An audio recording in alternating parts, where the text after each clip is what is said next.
Welcome to the March Madness Preview Show. I'm DJ Kleinbard. There is plenty to talk about as the NCAA tournament has already kicked off with the first four play-in games. As a sports fan, don't you just love this time of year? You have baseball and warm weather coming up, and before you even get to that, you get to sit back, relax, and enjoy the basketball marathon that is March Madness. It's primed to be another exciting tournament this year, especially after all the hype and upsets that the conference tournaments brought us. But it is hard to decide which games to watch, because in the first round there are 32 games on 4 networks over the round's 2 days. So it's tough. What do you do? What matchups do you look out for? Well, that's why I'm here. I'm going to give you the 6 games that I think you need to watch out for during the round of 64, and I'll throw in my thoughts on who's going to win. So if you have work, be sure to set your DVR. If not, then find the nearest couch and turn the game on. First off, you're going to want to watch LSU face Yale. This game starts at 12:40 Eastern on Thursday on True TV. What's so appealing to this game is that LSU has not been the same since head coach Will Wade was suspended indefinitely after it leaked that he was linked to a pay-for-play scandal involving top freshman Javonte Smart. Wade had the Tigers primed for a deep run this year, with many people thinking they could reach a Final Four depending on the matchups, though it doesn't look as likely. The head coach plays such an integral role in the success of a college basketball team, and let's face it, there hasn't been too much success since he left. LSU wound up losing to Florida in the SEC quarterfinals, and they've only managed to beat Vanderbilt, who was an okay team but didn't even make the NCAA tournament, so they're not much to write home about. They're going to be facing a solid Yale team that won the Ivy League and is led by NBA prospect Mie Oni. Now, normally, teams from the Ivy League are expected to come into the tournament and just roll over, but they usually don't come in with an NBA prospect on the roster. In fact, no Ivy League player has been drafted since 1995. And they usually don't face a team that's facing as much disarray as LSU is right now. I think Yale's going to take it. Look, they have an NBA prospect on the roster, and without their head coach, like I said, the head coach is such an integral part of a basketball team. LSU just is kind of in limbo right now. You don't know what to expect out of them. So I think Mie Oni is going to put Yale on his back, and he's going to lead them on to the round of 32, and you're going to see an upset, Yale coming away with the win. 2 of the best college basketball players are set to square off Thursday at 4:20 Eastern on TBS when Marquette takes on Murray State. This game will feature Marcus Howard from Marquette, the nation's 5th leading scorer. He's scoring 25 points a game and can hit a shot from anywhere when he's rolling. And he's going to be facing John Morant from Murray State, who sits pretty much at the top of all NBA mock drafts at this point. Morant is an incredible talent. He's averaging 24.6 points a game. He's shooting 50% from the field, and he's throwing in 10 assists per game on top of that. So he's averaging a double-double. What a talent. He's also already led Murray State to an upset win in their conference tournament.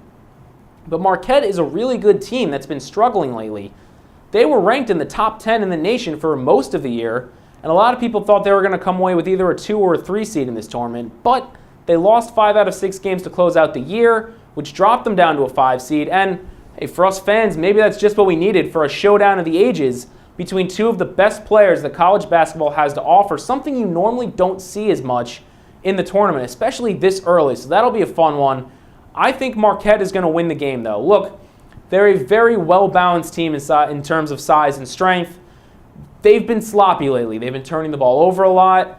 They're a much different team when they take care of the basketball. I think they can put their woes aside for at least one game, come away with the win against Murray State. We'll see the next round. It'll be a different story. But I think their woes will subside for now. Marquette will come out with the victory. The Thursday night fun continues when reigning champions Villanova take on St. Mary's at 7:20 Eastern on TBS. There is a history between these games, as St. Mary's knocked Villanova out in the second round back in 2010. That was 9 years ago, but Jay Wright is still coaching Villanova, and Randy Bennett is still coaching St. Mary's. The main intrigue, though, comes from the fact that no defending champion has advanced past the Sweet 16 since the 2007 Florida Gators made it all the way back to the championship and defended their title. The Sweet 16 would be a great run for this Villanova team, and it'll be intriguing to see if they can pull that run off and then some to become the first defending champion to reach the Elite Eight in 12 years. I think Villanova is going to win this one. It's been a long journey for them this year. They've had to figure a lot of things out after losing 4 players to the top 33 picks of the draft last year. They've put it all together now, and they're finding ways to win games. I've noticed that their 2 seniors, Phil Booth and Eric Paschal, they'll put together 40 points combined. Then they have one of freshman Sadiq Bey, sophomore Colin Gillespie, or sophomore Jermaine Samuels be in double digits. And then they've been playing really good defense. So that combined offensive output plus basket for this guy here, basket for that guy there, 5 points, 6 points, is really all they need to come away with a victory. And I think you're going to see that unfold against St. Mary's, and Villanova is going to walk away with the win. Look, the game that I personally am most excited to see is the Wofford versus Seton Hall game. This is going to be a fun way to cap off Thursday night, as tip-off is set for 9:30 Eastern on CBS. Look, Seton Hall has been on a roll over the last 5 games. Before that stretch, you really didn't think they were going to make the tournament. They were in the midst of a 3-game losing streak, and things weren't looking good for them. But then they managed to beat Marquette twice, Villanova once, and get all the way to the Big East Final, where they ultimately lost a rematch with Villanova. They're being led by Miles Powell, an efficient senior shooter who's scoring 22.9 points a game this year, including 26.4 a game during this 5-game stretch. He's been on a tear and put the Pirates on his back and has carried them into the tournament. Wofford is going to be a tough draw for them, though. Wofford was ranked for a good portion of the year and are collectively putting up 83 points a game while outscoring their opponents by over 17 points. It's stats like that that lead to a 29-4 record, and having a player of their own average over 20 a game in Fletcher McGee doesn't hurt either. They also take care of the basketball, only turning it over about 11 times a game. And even though Wofford doesn't play in a major conference, scoring 83 points a game and outscoring by the margin that they do shows that they are a great team and a formidable foe for Seton Hall to take on. My prediction is that Seton Hall wins this game barely.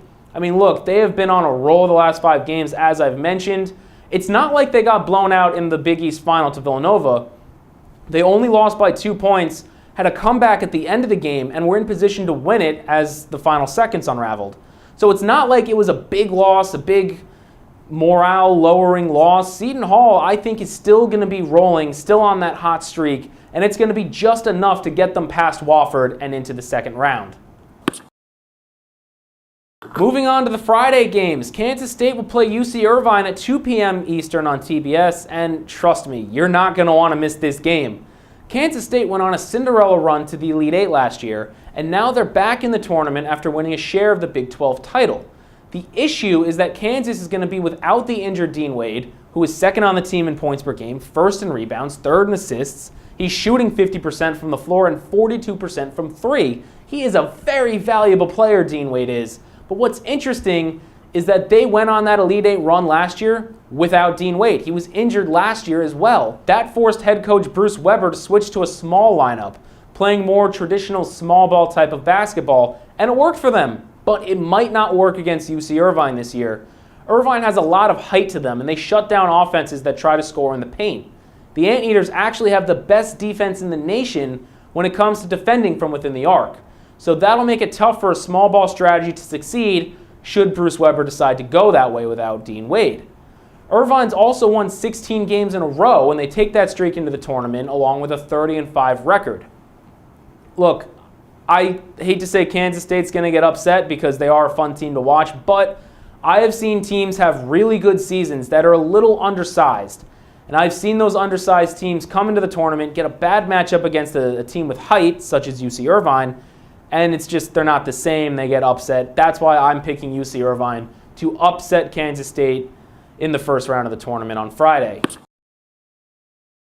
And finally, Wisconsin had a great season going 23-10. There's no shortchanging them there, but they got the short end of the stick with their matchup, which is set to kick off at 4:20 Eastern on TBS, as they face the Oregon Ducks. Now, Oregon probably would not have made the tournament had they not won the Pac-12 automatic bid. In spite of that, they are now favored to win this game, thanks in part to an 8-game winning streak where their defense has held opponents under 60 points in 6 of those 8 games, and under 50 points in 3 of them. While the Pac-12 did have a down year this year, that is impressive regardless of what conference you play in. Oregon is also well coached by Dana Altman, who led them to an Elite Eight and a Final Four in consecutive years a few years back. Their team MVP is point guard Peyton Pritchard, who was on that team a few years ago and played in that Final Four. They also have a great young defender in sophomore Kenny Wooten. And this all spells trouble for Wisconsin, who struggles to score as it is. They only average 69 points a game, and their scoring margin is only 7.5, so their defense is really going to need to come through if they want to advance to the round of 32. That being said, though, I think Oregon is going to come away with the upset. They've been on fire. Similar to how I feel about Seton Hall, I think Oregon has just been on such a hot stretch, and they get a great matchup against Wisconsin. Good defense going up against a lackluster offense. And that's just all going to come to fruition, and Wisconsin's going to, unfortunately, go away with the upset. Oregon's going to move on to the second round. Now, those are all certainly great, compelling matchups with great storylines to follow, so be sure to mark those games down on your must-watch lists. Like I said earlier, DVR them if you have work. Find a way to get to the closest couch and turn the TV on and just sit there all day and watch these games if you don't have work. Because look, you are not going to want to miss these games. And that does it for the March Madness preview. As always, I thank you for watching. I'm DJ Kleinbard.